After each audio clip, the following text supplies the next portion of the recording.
Ye's next business venture looks a little bit dodgy. We've got Panda updates, including just how much money they made last year. Nike are bringing back some cult classics, but a lot of people reckon they've got the wrong cult classic. And a whole bunch of new and exciting sneaker announcements in this week's Sneaker Wrap. Hello everybody, it is me, Jordan Young, back with another Certified Hood Classic. Every Saturday I make these sneaker news recap videos where we look back at some of the biggest sneaker news stories from the past week, talk about some exciting upcoming sneaker releases, and some interesting sneaker videos. Let's start things off by recapping this past week's biggest sneaker releases. You guys over there in the USA had exclusive access wheel out for the very hotly anticipated military blue 4s. In order to qualify for this exclusive access, you needed to have taken at least 2 L's on Air Jordan 4s since the start of this year. There was also a raffle on the Travis Scott website for the red colorway of the Jumpman Jacks. The Nike Dunk Low veneer colorway dropped as part of this whole cult classics program from Nike. The Nike SB Dunk Low Big Money Savings dropped as well. Tyler the Creator's Converse collab dropped this week, which was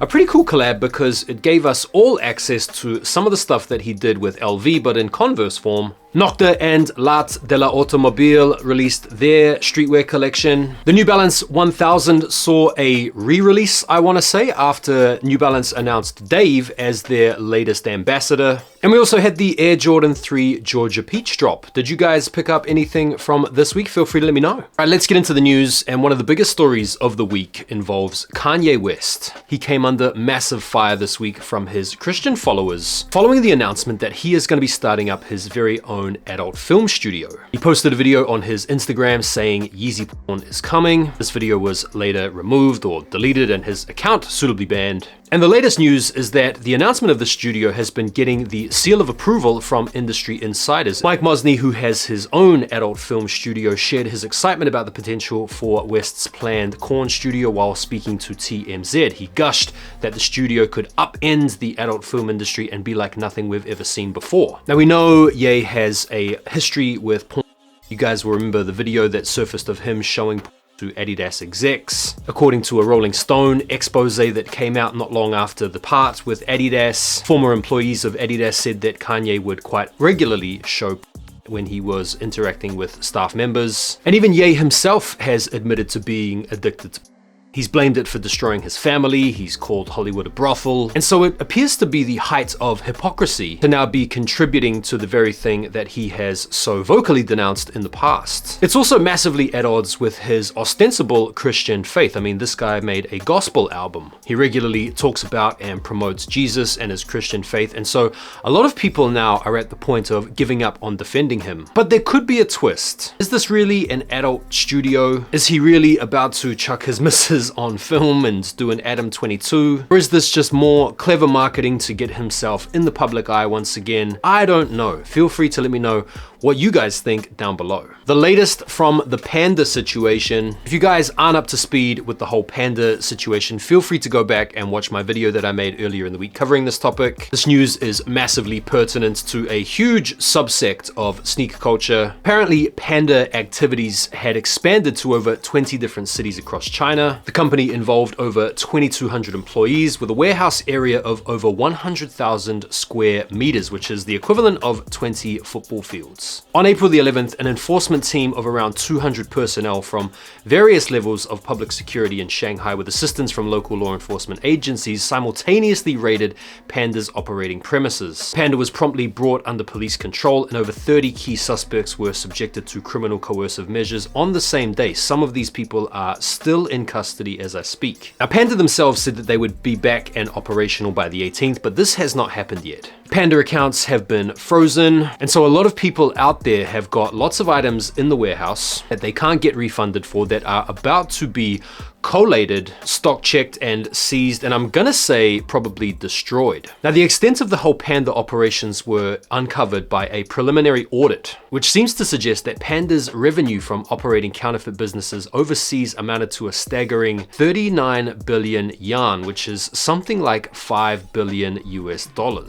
What's happened in the wake of these seizures and this operation being stifled is that a lot of exit scams have cropped up. It's not necessarily the end for rep sneakers, but it's definitely the end of Panda as we know it for now. What do you guys think of this? JD Sports have bought up another company, this time Hibbert Sports, for $1.08 billion, which means that JD Sports will acquire over 1,100 stores across 36 different US states. Now, the JD Sports family has been growing massively over the past 5 years. They already own chains like Finish Line and Shoe Palace, Size, Foot Patrol. These guys are on their way to becoming basically the next Foot Locker. Now, in terms of the financials, JD Sports will reportedly pay $87.50 per Hibbert share in cash, which is a 20% premium to the company's last closing price. And so we're seeing a big monopoly go down right now with JD. Speaking of big deals, Caitlyn Clark signs a $28 million deal with Nike, which is going to span 8 years and is going to include her very own signature shoe. If you guys don't know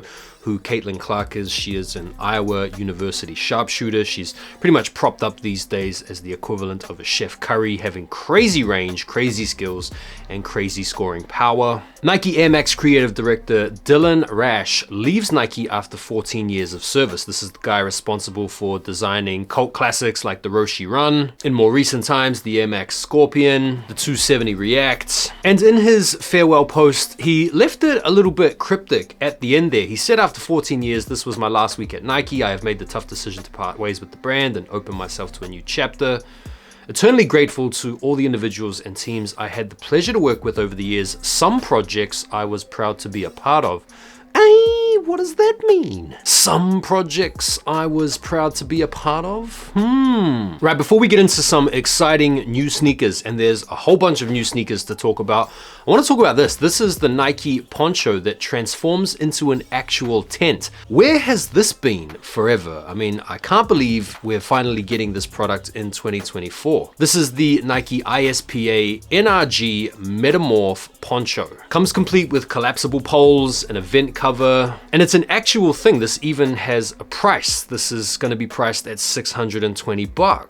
And it looks pretty cool on body, to be fair. The way it drapes, the way it hangs, it doesn't look like it's going to be too much of a pain in the butt to wear. When it's erected into a tent, it looks like it would be pretty effective. The overwhelming response in the comments to this is that they have basically fixed the street housing crisis, and these should be immediately produced and donated to the homeless, which I don't think is a bad idea, to be fair. Travis Scott and Mercedes linked up to unveil the new electric G-Wagon this past week. He was seen performing, standing on the truck, and the color's cool, the design is cool. Look, the G-Wagon is a dope piece of kit for sure. It definitely speaks to Travis's influence going beyond sneakers and streetwear. I mean, it wasn't even that long ago we saw him team up with the Audemars Piguet brands to bring out a limited edition watch, and now Mercedes are using it. I mean, this guy might well be the most, or one of the most influential cats out there right now when it comes to promoting stuff. What do you guys think? Right, we might as well stay with Travis as we segue into some exciting new sneaker announcements. This past week,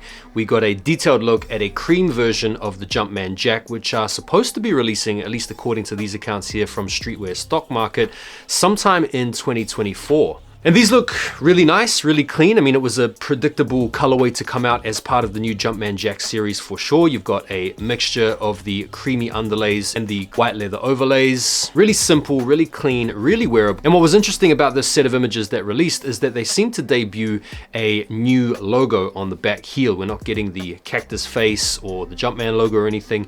You've got this hieroglyphic or these symbols on the back, which I'm not sure what they mean just yet. Maybe someone in the comments can elucidate. But yeah, out of all the Jumpman Jacks we've seen so far, I think these are probably the nicest. What do you guys think? The Jordan 4 Black Cat is set to return in 2025, but not in the way that either you or I had probably hoped. These are going to be coming out in this new net type design that we first saw sported on a all white colorway version maybe a few weeks ago now. And I, for one, am a little bit disappointed. These speculative mock-ups show the way the design might end up manifesting and extending out of the rubber netting. It doesn't just feature on the mid panel, it's been cast out, as it were, to envelop the entirety of the upper panels, which, at least to my eye, doesn't really land well. One of the things that Jordan Brand has done well to do over the past 20 odd years with Jordan Retros is not to sully the 4 with cheap gimmicks. I mean, they have done it once or twice, I want to say, with shoes like the Flyknit 4s. I think those were trash. Even some of the Pinnacle 4s were a little bit questionable, but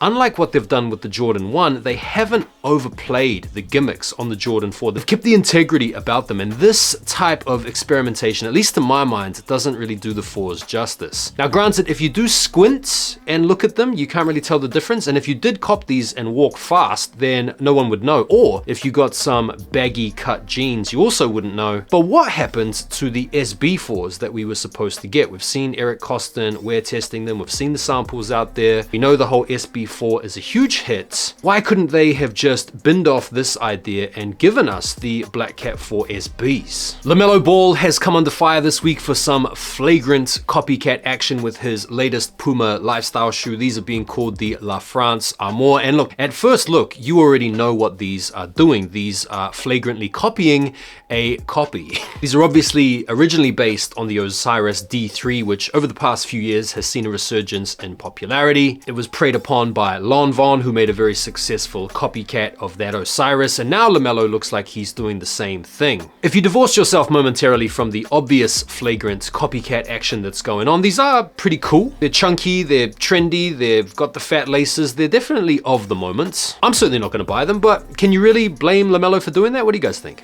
We've got some more pandas to talk about. We've got some Jordan 4 pandas. First, these are coming out apparently on August the 24th. Simple color blocking a la the Yellow Thunders. And according to these images, they look pretty clean, but I can't help but feel like these are once again gonna fall victim to the inevitable Black Cat customization trend. And staying with the panda theme, apparently we are going to be getting another Nike Dunk Low Panda, but this time dressed in suede. We've seen how popular the regular Panda Dunk Low has been over the years. It's become so popular that it's actually become a trend to hate on it because of how popular it's become. And we've seen some other iterations, including the vintage Panda Low Dunk, come along. And this suede version was inevitable given the success of the colorway. And I'm kind of wondering, has the Panda been hated on so much now that people are sick of the hate on Panda, that people are kind of ready to hit the reset button with the Panda, maybe with this suede version, and just enjoy the shoe for what it is? Some Nike SB Dunk news now. We've seen some much better images of the up and coming Verdy SBs that are supposedly coming out this summer for $135. These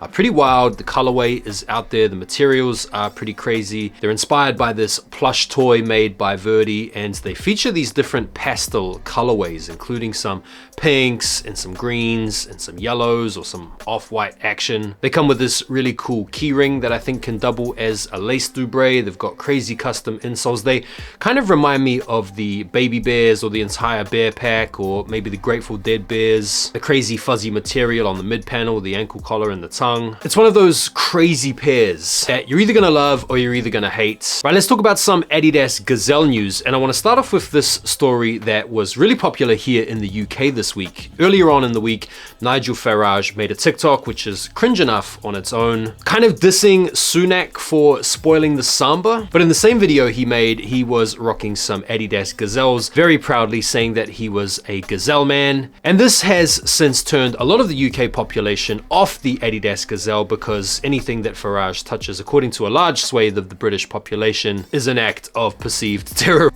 Additionally though, we've also seen a closer look emerge of the upcoming Bad Bunny and Adidas Gazelle Indoor, which are supposedly supposed to release quite soon. And these look pretty cool. They have the sort of semi-transparent outsole, kind of indoor football vibes about them with the gum. Very muted, neutral color blocking with the predominantly black and white and gray motif. Interesting paneling on the toe box, which is different to normal Gazelles. And the signature Bad Bunny rope laces, as well as the stitching on the tongue and the suede on the heel. These also come with a custom bag and some interesting custom insoles. And one of the most interesting features of this shoe that I'm not really that sold on is the appearance of the size label on the rear of the shoe. I mean, this feature would have been really good for, say, like a Kendrick Lamar shoe in recent times, given the interest in his own shoe size in the Drake beef. What do you guys think of that? A lot of my old heads and retro heads and sneaker aficionados are going to be really happy with the news that Deion Sanders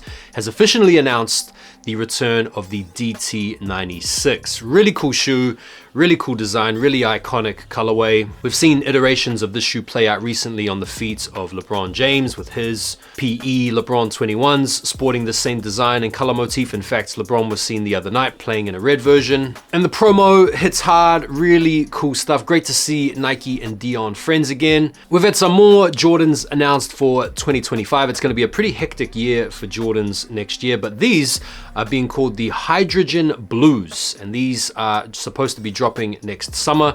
And yeah, they do very much look like a watered down UNC. Very similar blocking, very similar look to them. These are, of course, only speculative mock-ups, but these, at the moment, according to these images, have got women's exclusive release written all over them. I think if you already have the UNC blue in your collection, these will pretty much be surplus to requirements, but it is otherwise a really clean colorway. Another pretty cool Jordan that is slated to come out next year, sometime in the spring, is the Air Jordan 4 Atmosphere Gray, with one of the interesting touches set to be the rare air detailing that is going to appear in the patchwork on the tongue that is removable, a la the 2006 release. These would be really cool, but I wonder why they didn't just give us the Tour Yellow release from 2006. I mean, it's been long enough. I don't know. These do look nice though, according to these mock-ups. I'm not going to complain. We've had our first looks at the AE1 Low, Anthony Edwards Adidas basketball shoe. Yeah, a lot of people's basketball shoe of the moment. The shoe has become so popular that OG streetwear sneakerhead kingpins like Wale have been seen in recent times sporting the AE1s casually, which has revived this debate around whether or not basketball sneakers, as in like current on-court basketball sneakers, are set to make a return into the fashion and streetwear space. I don't know about that, but if it was gonna happen with the AE, I feel like the low top version would be the one to do it. These look really cool, and this colorway is the MX color that we first saw come out on the Yeezy foam runners. Really cool, really clean. I feel like the low top basketball sneaker lends itself a little bit better to the streetwear crossover than the bulky high top version. No release dates on these at the moment. Retail price point set to be around 120 bucks. What do you guys think of that? Are you guys on board with the AE1? Are you ready to rock these with some jean shorts this summer? Let me know. Another Air Jordan 4 set to come out next spring are these. These are the SEAFOAM and the sail colorway. According to the SKU or the color code information, there's also going to be the presence of some metallic silver. So according to these mock-ups, we're getting some kind of predominantly seafoam, maybe canvas-based upper, some potential sail features on the outsole or the midsole, and maybe some metallic silver through the eyelets or something like that. Look, these mock-ups look really good, but usually when you get your hopes high on account of the mock-ups, you set yourself up for disappointment further down the line. Right, let's talk about the Nike Cult Classic program. They are set to bring back the Nike Air Max 180 Ultramarine May the 24th, and apparently this pair is going to be coming with a slightly updated bigger bubble, $150 retail, which is absolutely fine. And the shoe also has some significant cultural crossover to Michael Jordan fans, given that he was rocking the Concord colorway during a photo shoot with the '92 Barcelona Olympic Dream Team. And whilst we're very happy with the Ultramarines, there has been a little bit of disappointment about the Duck Camo release, because the Duck Camo release that we're going to be getting as part of this whole Cult Classic program isn't the one that we really want. So you've got two versions of the Duck Camo. You have the original Duck Camo that was an Atmos collaboration. This came out back in 2013 and was a huge hit when it first landed, and has gone on to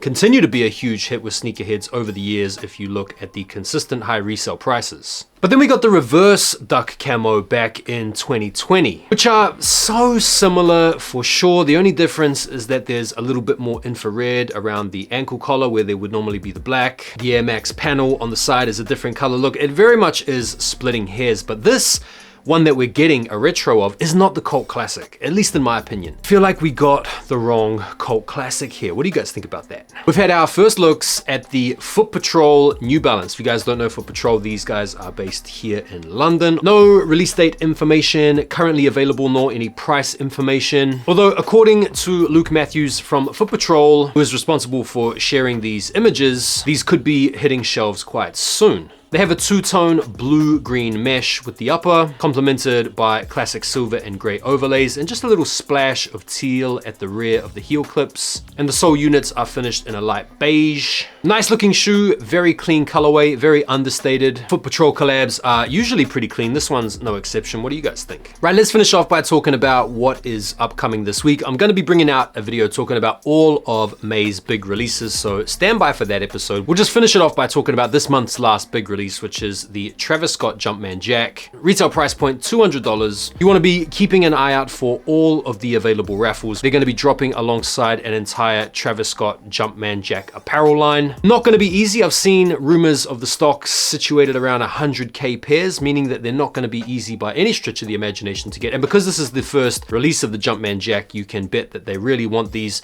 to sell out super fast and command big money in the resale market to drive up demand for the next releases that we're going to be getting, including the red one not too far away either. And so yeah, expect a draw on the Nike sneakers app, expect all the usual L's from all of the usual raffles and retailers, and good luck if you are trying to cop. And that is it for this week's episode. Thank you guys so much for taking the time to watch the video. Do me a favor and like the video before you bounce, and make sure you guys have your eyes peeled for my episode tomorrow. I'm going to be bringing you guys my review of the Nike SB Dunk Low Big Money Savings. Enjoy the rest of your weekend, take it easy, and I will see you tomorrow. Peace.